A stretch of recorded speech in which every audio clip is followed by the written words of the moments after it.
CBS 라디오 김현정의 뉴스 쇼. 갓난아기를 온라인상에서 사고 판다. 이게 상상할 수 없는 일인데요. 심지어 남의 아기를 온라인에서 산 뒤에 웃돈을 얹어서 되팔이를 했습니다. 걸린 시간은 단 2시간. 어떻게 이런 일이 가능했는지. 혹시 이번 일만의 사건은 아닌 게 아닌가. 오늘 좀 두루두루 짚어봐야겠습니다. 대한아동학대방지협회 공혜정 대표 연결해보죠. 공 대표님 나와 계세요. 네, 안녕하십니까.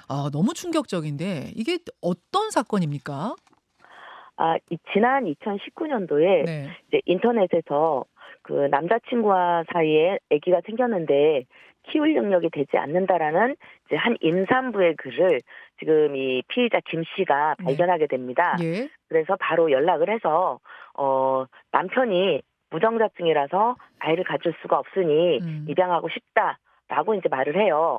그리고 나서 며칠 후에 아이가 있는 병원에 가서 병원비 98만 원 정도를 대신 내주고 네. 인천의 한 병원에서 이제 생후 6일 된 영아를 이제 넘겨받습니다. 그럼 김 씨는 이때만 해도 진짜로 키울 생각이 있었던 거예요? 전혀 없었죠. 어.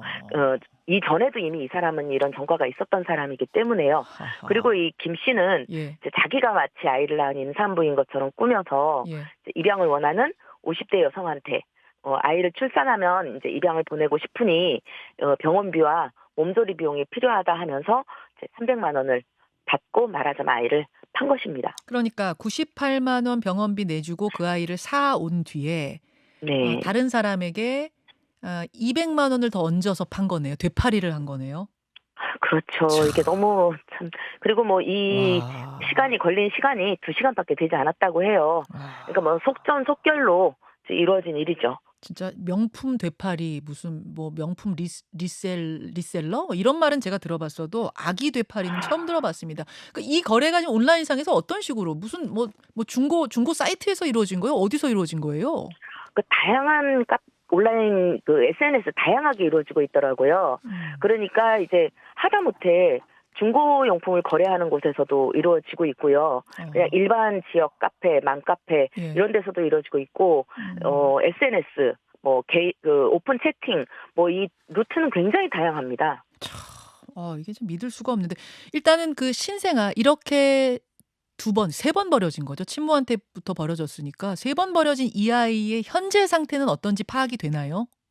예, 그 이제 50대 여성이 이 아이를 이제 말하자면 이제 샀잖아요. 네. 그래서 자기 친자로 등록을 하려다 보니까 네. 이제 등록을 하려면 여러 가지 증명 서류가 필요한데 그런 게 이제 구비가 안 돼 있으니까 이 아이를 무책임하게 베이비박스에 유기를 합니다. 그래서 손쉽게 아이를 샀으니까 버리는 것도 얼마나 손쉬웠겠습니까. 하하. 그래서 이제 버려졌는데 현재 이 아이는 다른 가정에 입양이 돼서 지금 무사하고 안전하게 지내고는 있다고 합니다. 와, 그러면은 친모가 한번 버린 셈이고 그다음에 네.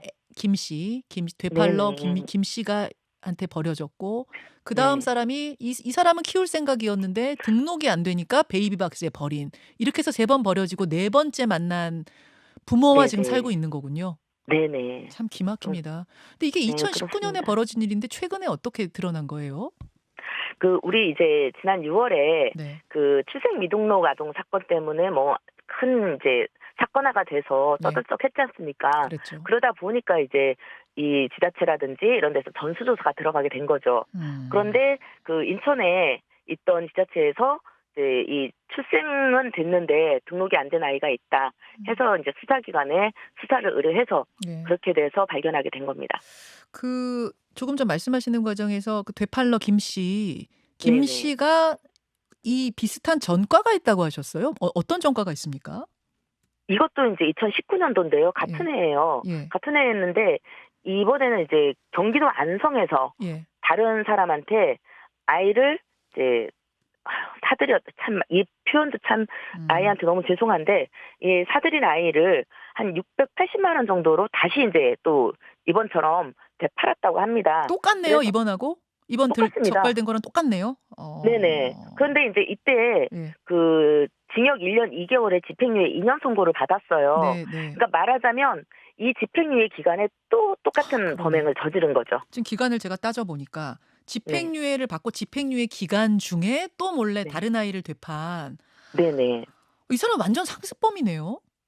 상습범인데 그런데 이제 이 사람뿐만이 아니라 이런 사건이 서울에서도 있었고 대구에서도 있었고 상당히 많이 발생하고 있다는 게 문제입니다.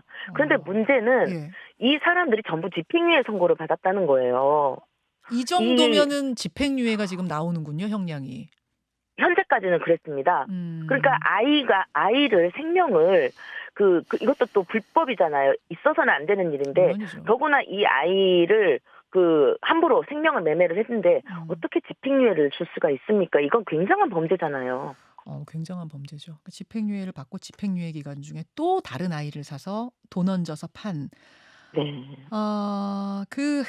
근데 저는 조금 이해가 안 가는 게 네. 아이를 간절히 원하는 부모가 이제 산다고 쳤을 때 이 네. 방법이 아니라 뭐 보육원에 있는 아이라든지 이렇게 정식적인 절차를 통해서 충분히 아이를 입양해서 잘 키울 수도 있을 텐데 왜 이렇게 불법 구매를 하는 거예요? 그러니까 이런 부분이 상당히 미심쩍습니다. 음. 이제 분명히 적법한 입양 절차를 거쳐서 네. 또 입양을 이제 하기 위해서라면 교육도 좀 받고 이러면서 아이 키울 준비를 해야 되잖아요. 예. 일반적인 사람은 그런데 이렇게 불법으로 아이를 입양이라는 것도 사실 과연 그것이 동기일까 하는 정도로 미심쩍은데요. 잠깐만요. 네. 그게 동기가 아니라면 뭐가 또 가능한데요?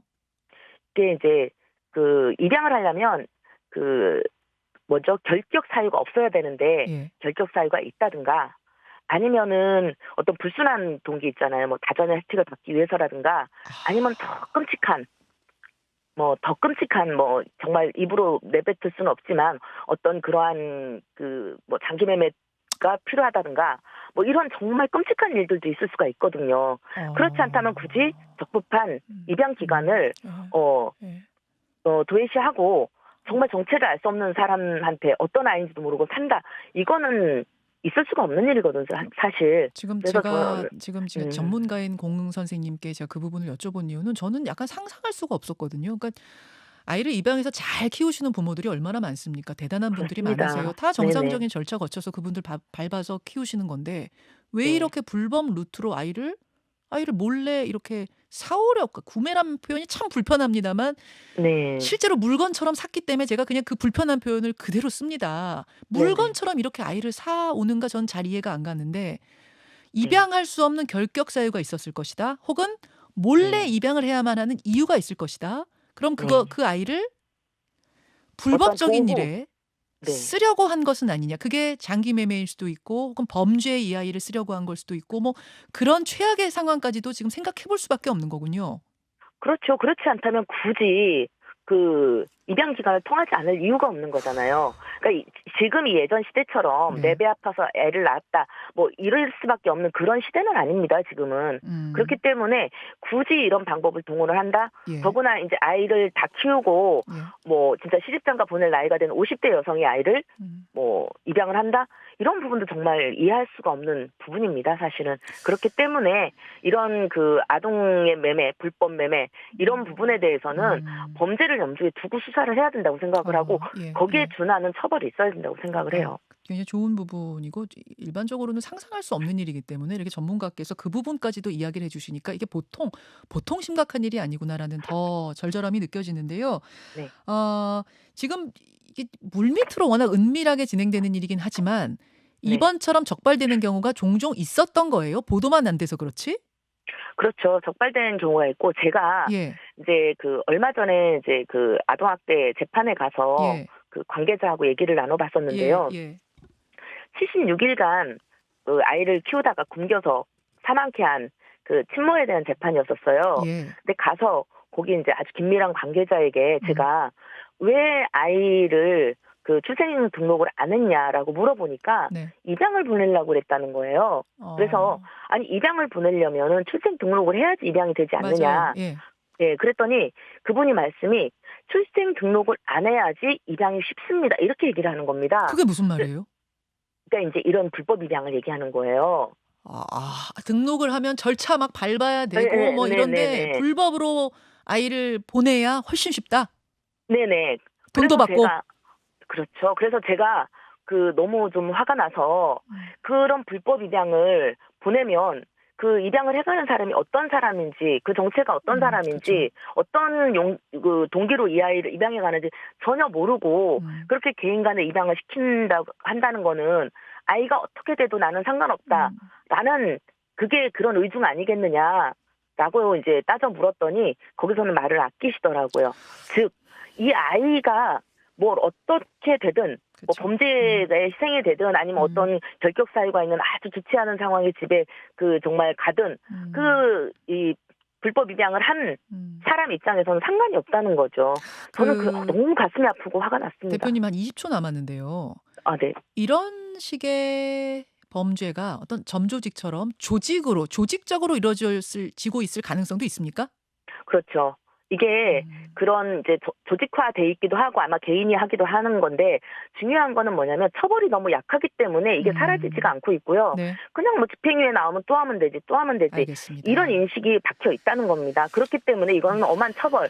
이거는 네. 정말로 강한 처벌이 이루어져야 된다고 생각을 해요. 저도 조직 범죄의 가능성을 좀 보게 되네요. 네, 이거 네, 네. 철저하게 더 조사하고 강한 처벌 필요하겠습니다. 고맙습니다.